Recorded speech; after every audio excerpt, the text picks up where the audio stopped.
Hello, my name is Vincent Nathaniel Cannady. I am a 46-year-old African American disabled veteran.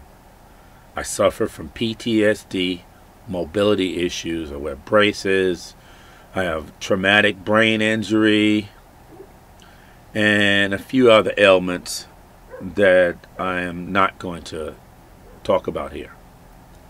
But one of the ailments I do suffer from is through my TBI. I have a hearing disorder, so I hear very low decibels. Should be wearing a hearing aid, but I choose not to. What I'm coming to talk about today is the events of May 4th and before.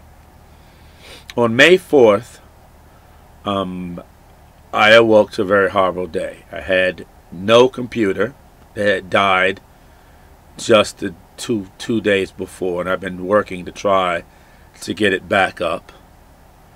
And my deadline for submitting my paper for Dr. Lines in comparative politics, I'm a graduate student, so anything less than a B causes me pain.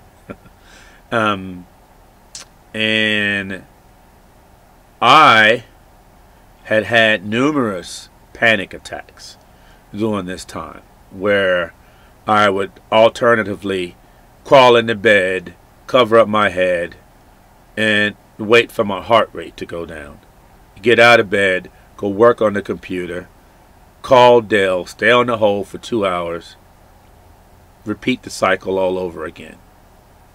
I have documentation which I've submitted to this panel that shows that I had issues with my Dell, and in fact Dell did finally replace my Dell in June of that year, a month after I had no computer for a whole month.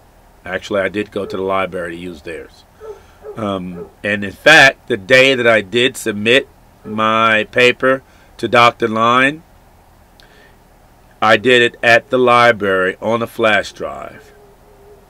Initially, I had a panic attack at the library, had to go to the back room to calm down because I couldn't find the file. I found a file labeled Chinese Hegemony, or China, and I had unfortunately chosen China as my subject for 2 different classes. One was in international relations, and another was comparative politics and the Chinese government's ability to manipulate their currency, and the fact that they lack hegemonic powers because they do not have a capital market, meaning they don't have a New York Stock Exchange, a NASDAQ, or a HISE, whatever those other capital markets. And so that was the difference in the paper. One was talking about China's ability to project their image all over the world because they don't have a blue water navy. In fact, both papers were in fact related because of that fact. China's lack of hegemony is directly related to the fact that China doesn't have a capital market, so they don't have financial pressures they can apply to the markets. But irregardless of what the paper was supposed to have, Dr. Line had on at least 3 occasions given extensions to other students. Okay, I have the emails. I've submitted 2 of the emails. One was a verbal one in class, so I could not submit that email, where Dr. Line says to students, to keep people from crying about it, she's not going to worry about how many pages a student submits. She even changed the dates and said that you can choose to submit your final exam on one day, on Wednesday, as long as by Friday you submitted your paper. Or you could reverse it. You could submit your paper on Wednesday and your final exam by Friday. Well, I chose to submit my final exam on Wednesday because I had a few more pages to work on my paper. It was a 21-page paper. And that night, after I had submitted my final exam, my computer crashed.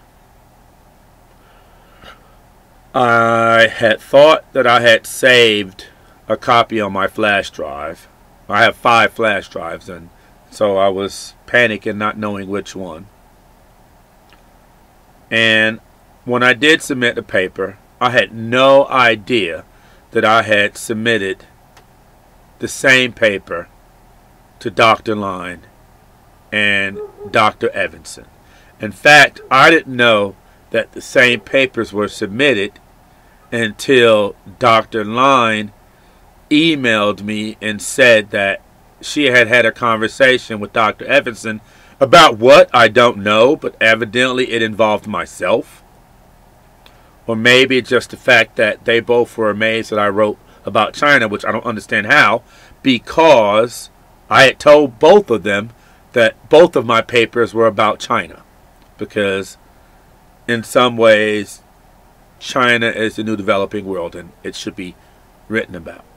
Again, irregardless of that fact, what I am talking about today is the fact that due to my numerous panic attacks, something out of my control that's well documented, due to my computer's failure, which that was my second Dell to fail inside of a year, and I got documentation for that, which I think I've submitted somewhat to you, and due to the fact that I had no other file, and that I was having a panic attack even as I hit the submit button, my heart rate was about 180 because I went to the pharmacy up the road, and my heart rate was still 180, which means I could have passed out and died. And so my wife ended up having to take me to the VA hospital that day.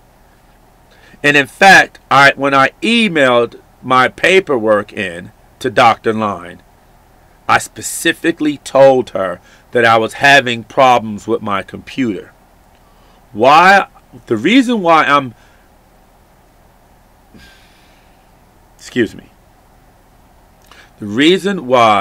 I am appealing this decision is the instant contact that some students have with Dr. Line. These very same students were given at least 3 extensions. And when I asked for some understanding, because I'm a disabled veteran who served our country, who was injured in the service of my country, I was told no, and basically accused of being a liar. And that's something my parents just did not have when I was growing up. There was 2 things you did not do. You did not lie, and you did not steal. And finally, as a black man, you do not go to jail because your parents will not get you out, at least in my family. Therefore, I am not a criminal. I have never been convicted.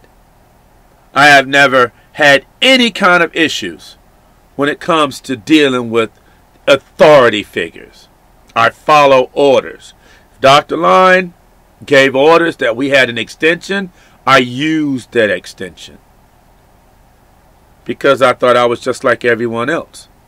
But I didn't ask for it. When I came to ask for something, it wasn't given to me. I was treated like I was a criminal. I was told that there's nothing else to talk about this, that I could only file an appeal.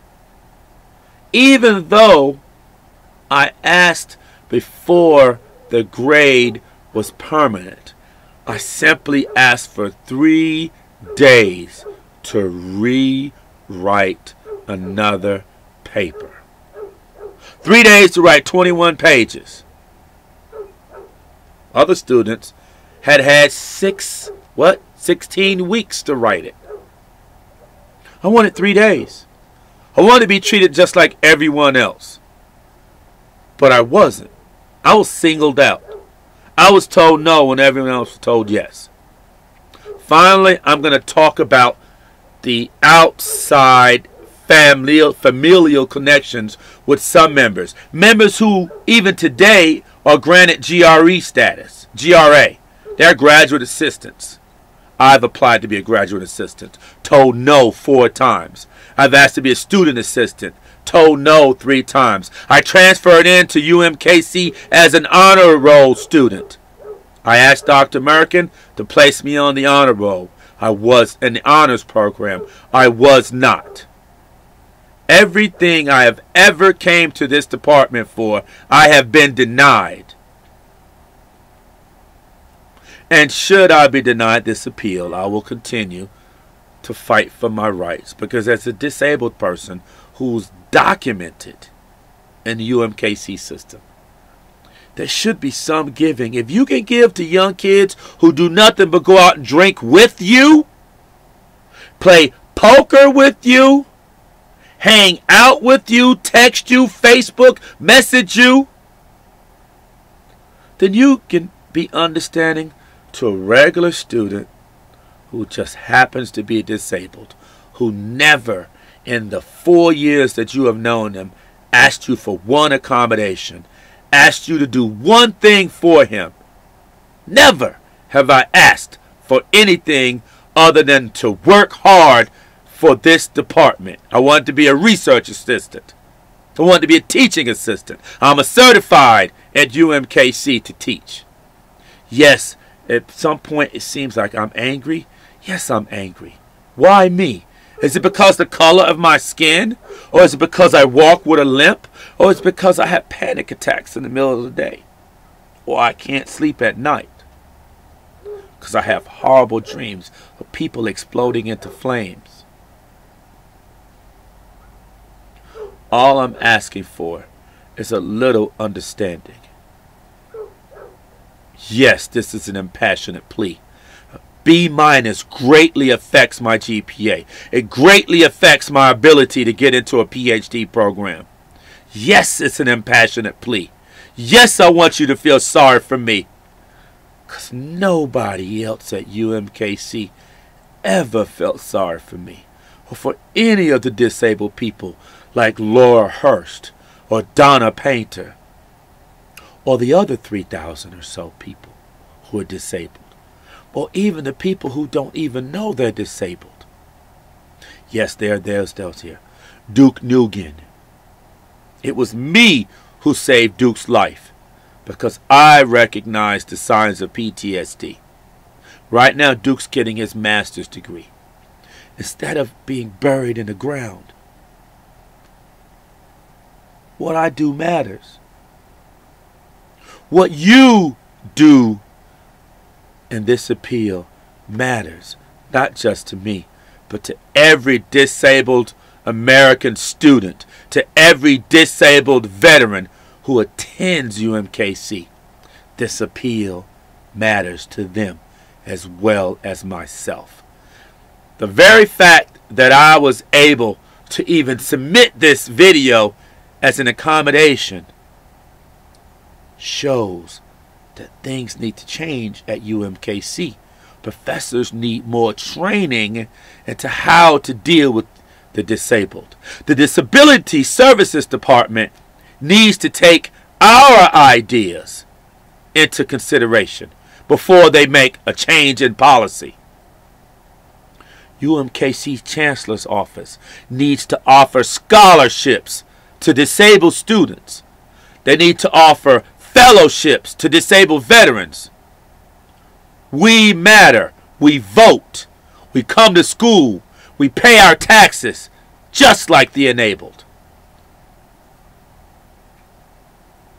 And for this, I would surmise my closing by saying, I never wanted to have to file an appeal. I never wanted to, for lack of a better word, denigrate someone that I highly respect. I never wanted to point the finger. I just wanted to be treated fairly and not worry about whether it's my disability, my race, my age, or my sex that caused me to have so many problems in the UMKC's political science department. Good day to you, gentlemen.